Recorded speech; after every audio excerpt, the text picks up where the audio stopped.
First of all, Philippa, perhaps we can talk about universal credit. The last time I covered any of this, you'd got a 10-minute rule bill in the Commons. What's happened since? Well, as happens to 10-minute rule bills and most private members' bills, it's still wallowing on the order paper, getting further and further from the top. So there's no opportunity to get it debated through that system.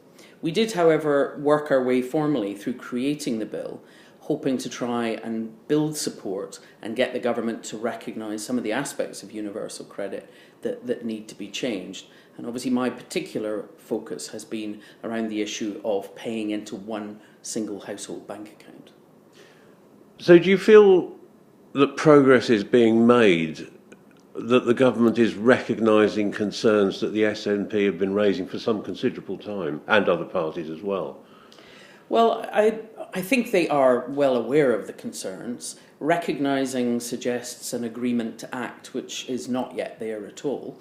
With regards to the single payments and the risk of financial abuse, particularly of women, the Work and Pensions Committee also did a short hearing on universal credit, and that came back unanimously from the charities and women's groups. So I think there is a kind of head of steam building up around the split payments issue, but basically universal credit right across the board isn't working for people. It might sound like it's got a simple name, but actually what it's resulting in is a lot of hardship.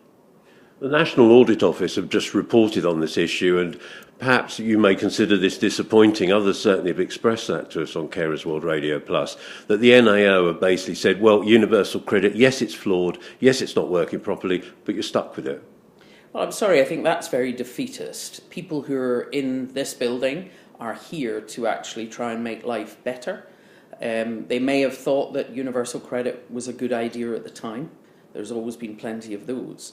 But they should be willing to recognise what isn't working and actually aim to put it right, not just to say that people are stuck with it.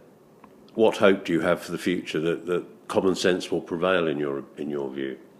I don't see great things on the horizon at the moment. Certainly the Secretary of State for Work and Pensions is quite obdurate that there won't be major changes, but they do seem to be open to tinkering.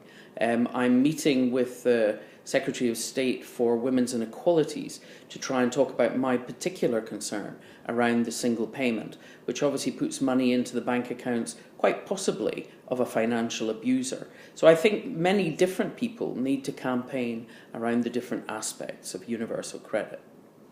Okay, thank you very much for that. I'm sorry. Not say my sentence. I'm sorry. No. We're going to do the sentence that goes with the stuff about carers, so that I can put it in the programme. Oh right, because I wanted a comment I wanted to make about universal. Okay, all right. We'll do that, and then we'll stop, and then we'll move on to the second interview. Okay.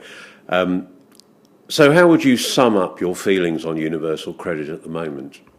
Well, I think it's been described as a simplification, purely because it's got one name and it bundles everything together. But for the people who are on universal credit, it's anything but simple. And what it clearly does is move costs and responsibility away from the government to local government and individuals. So yes, for government it might look simple, but for ordinary people it's a disaster.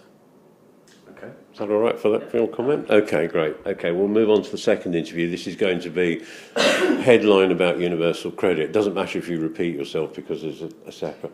Because in the programme, I'll do it.